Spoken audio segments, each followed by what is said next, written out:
Yo, what is good, everybody? It's your boy, Golden Falls, Golden What If, whatever you want to call me, and I'm back with the finale of What If Deku was Gojo's Descendant. I appreciate all the support on the series. I'm glad to see that y'all enjoyed it. I'm glad to see that, y'all enjoyed the series in general. And, we'll be wrapping it up in this episode. And I won't be wasting any more of your time because I want to get straight into the What If. Let's get it. Izuku Midoriya has now teamed up with not only Sir Night-Eye, but also Mirio, other known as Lemillion. Now, this is a team up that Izuku has been looking forward to for a while now, and he's just flat out excited to work with both of them. And who's to blame him? I mean, these people are extremely powerful, and on top of that, they are extremely popular.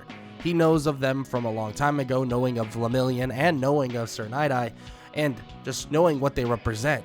So when it comes to his plate, of course he says yes. He meets with Sir Night-Eye, and he speaks with him for a little bit.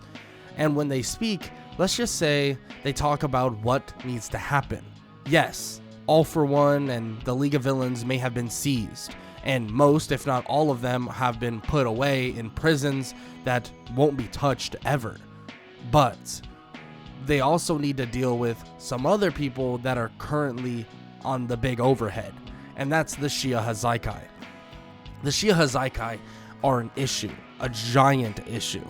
And, well, let's just say it's been a long time coming since they really need to seize, overhaul, and shut down the Shia Hazaikai. Izuku asks what their process has looked like so far, but they say that it hasn't really been a process. He's confused, but they explain. They explain that, well, it's been kind of off-putting in a way. It's been kind of difficult to seize them / capture them in general because, well, they're kind of slippery. And Izuku's confused. I mean, yeah, they can go out on patrols and stuff like that, but they literally have not done anything to find them. And yeah, I mean, they have done things to find them, but it doesn't mean it's not extremely difficult to do so. And Izuku says that they can start with patrols. I mean, I'm sure that's what they've been doing already, but let's start with patrols and go from there. Because at the end of the day, if they can find them via patrols, then they should be good. And of course, they think this is a good idea as well, but I mean, patrols only go so far. How are you going to draw out someone like Overhaul with just patrolling? In which Izuku doesn't really know, but he says that hopefully they can figure out some way of finding him while they're patrolling Japan, telling them that him and Mirio will patrol because they can cover ground really quickly. Izuku and Mirio then go out and begin their patrol, but the idea that they would even find Overhaul was slim to none, and ironically enough, you get put in situations that you wouldn't even believe sometimes. While walking down the street, Izuku would feel something bump into his leg. He would look down to see that it's a little girl that has bandages all over her body. He picks her up and asks if she's okay. I mean, what's going on? I mean, she's so little and so sad. Why is she so sad? She doesn't smile at all, and Overhaul would come out of the alleyway saying that his daughter is a real klutz. He apologizes and says that they should really be getting home. Izuku looks at him and then looks back at Mirio. Looks at him and then looks back at Mirio. Then looks back at him and then back at Mirio. And then looks at Overhaul once again. You look really familiar, but I can't put my finger on it.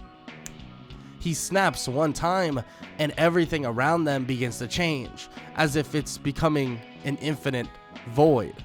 Izuku continues to talk. What is your name? What is your name? Yeah, weird mask. What is his name? Mirio, can you help me out here? He's obviously taunting him. I mean, it's a pretty blatant tactic, and Overhaul is just stuck in place, looking at the things happening around him, the infinite void overwhelming his senses, and Mirio is confused. Why is this not affecting him? Why is it not affecting the little girl? What is even happening? Izuku looks at Eri and tells her to look at the pretty lights. They're so cool, huh? And Izuku's just kind of stoic. He doesn't, it's as if Overhaul, this massive, crazy, insane villain that's in front of him, means nothing. Absolutely nothing. And it's kind of a wild thing to think about, but it's true. Izuku, well, can do anything and would defeat him. He's just leagues above someone like Overhaul. His quirk is way too primitive, and the fact is, once he locked him in his domain expansion, there was no way of getting out. There was no way of doing anything. Izuku tells Overhaul that there's really nothing he can do now but collapse. Everything would begin to shatter, change, and eventually erase itself from seemingly reality, and Overhaul would pass out. Izuku would grab Overhaul and then give Eri to Mirio. He would grab Overhaul and tell him that, well, he'll be bringing him over to, well, a prison, and he'll be staying there for a long time. Overhaul unable to really do anything. He's just out cold. Completely. He's carried all the way to a prison, tied or locked up and given quirk cancellation cuffs and anything you can really think of. And he's shipped off to a high security prison. Everyone's kind of shocked. I mean, how the hell did Mirio and Izuku do that so quickly? But it was more Izuku. Izuku told them that it was really just a matter of finding him. I mean, that's truly it. Once he found him, well, it was over. There was no way he was escaping, especially in a situation like this. Izuku would find it kind of funny. I mean, it was kind of ironic that a situation like this would happen. I mean, he found him perfectly and the perfect timing at that. With that said, though, I mean, it kind of worked out for him. He captured someone like Overhaul, saved a little girl like Eri, and nothing even happened. I mean, nobody got hurt, of course. But a siege on the building with all of, Overhaul's lackeys still need to happen. So, of course, that's something that does occur.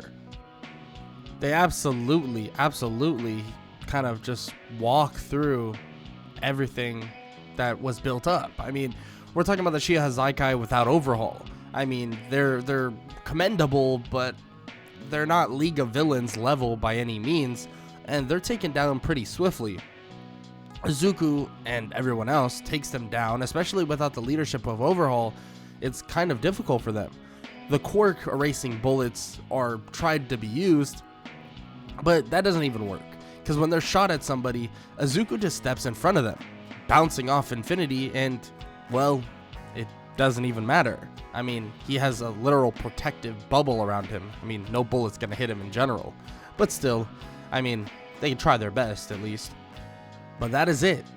That is it for Overhaul. That is it for the Shiha Hazaikai. And of course, there are still some people out there they need to deal with. And there are still some people that they're going to have to deal with in the long run. They capture every one of the Shiha Hazaikai, put them in prison, and Izuku begins to speak with the people at UA and also Sir Night-Eye's agency. While speaking to them, they learn of more and more things that need to be dealt with, including this monstrous being that they eventually found in a mountainous area. This is Gigantomachia. Now, yes, it is kind of like he's a dormant giant at this moment, because both All For One, Shigaraki, and all of them are in prison, but he still needs to be captured, and they can all assume that if they try to capture him, he's not going to go down without a fight. Izuku says that he'll volunteer to go help as long as they have a way to sedate him. He'll keep him under wraps as long as possible. In which they think this is a great idea. I mean, Izuku might be able to beat him flat out, but if they just sedate him, that would be the best way of going about it.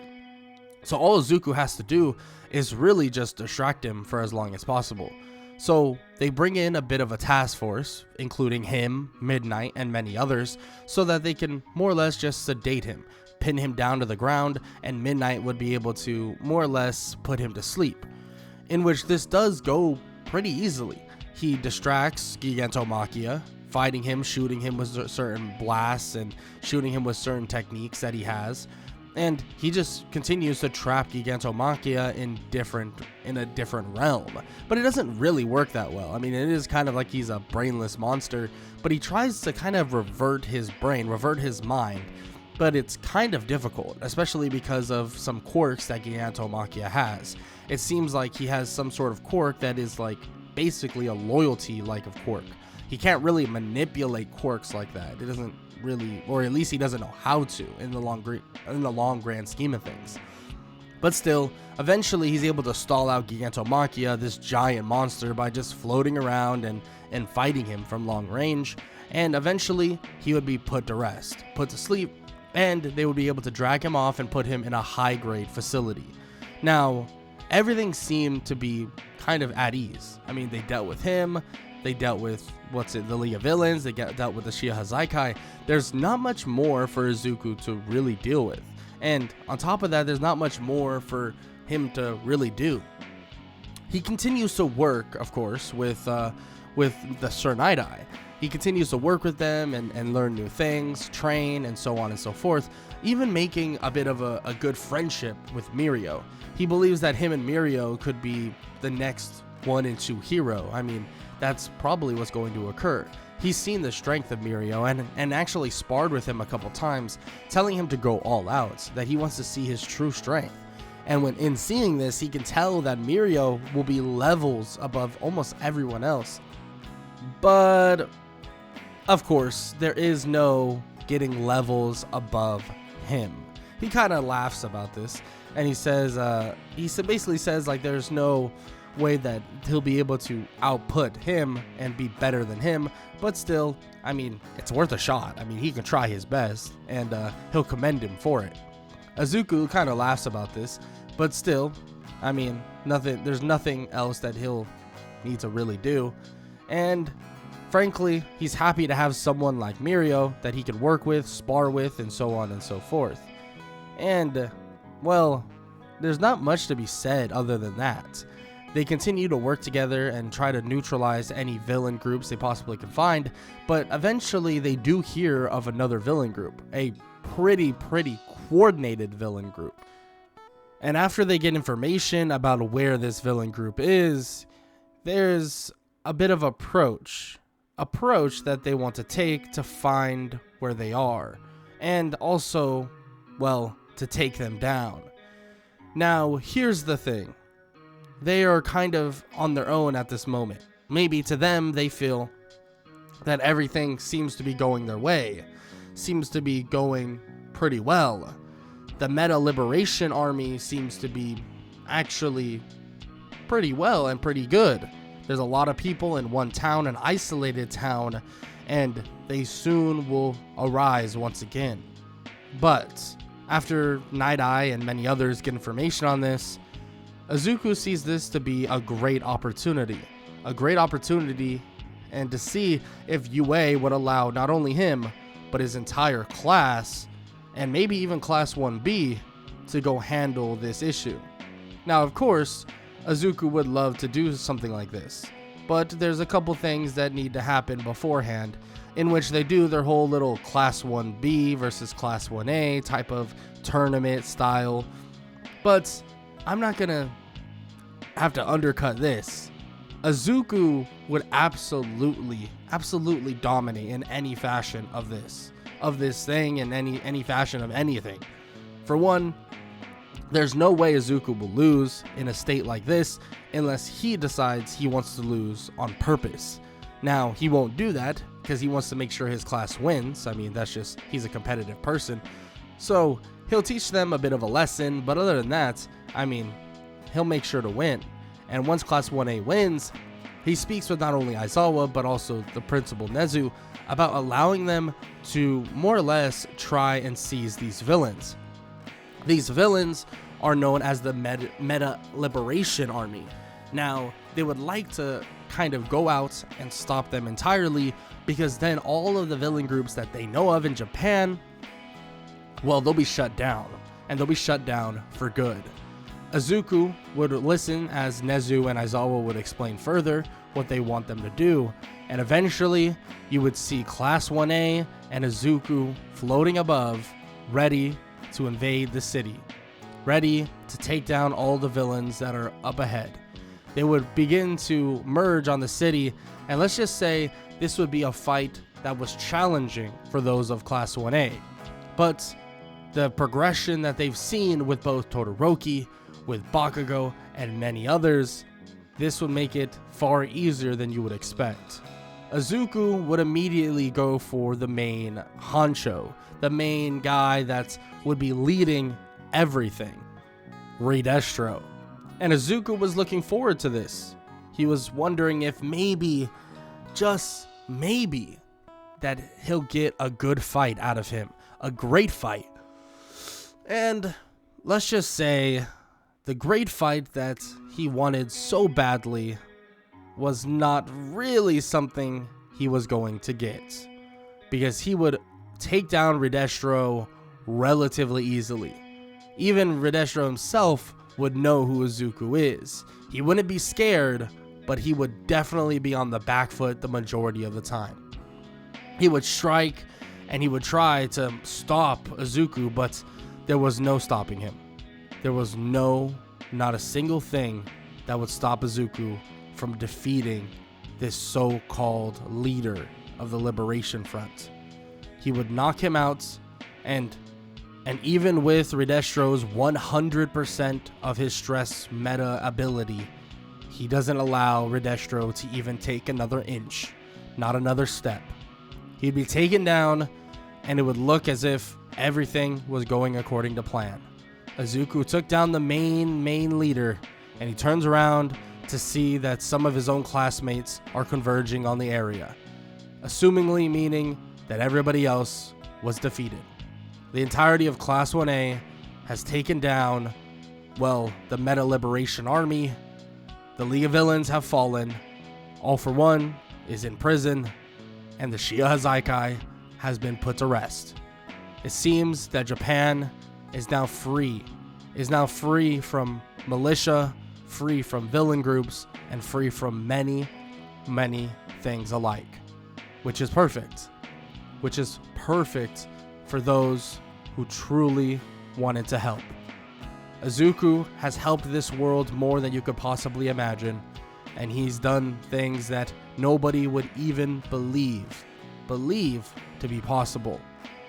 With that said, this story may continue on, and Izuku may continue on to be what we all know as a potential, or will be, the #1 hero. But that story is for another day. With that said, I hope y'all enjoyed, and I hope y'all enjoyed the finale of the series, and also the series in general. And if y'all did, make sure to leave a like, sub, comment down below, all that good stuff, and I hope all y'all have an amazing day. Later.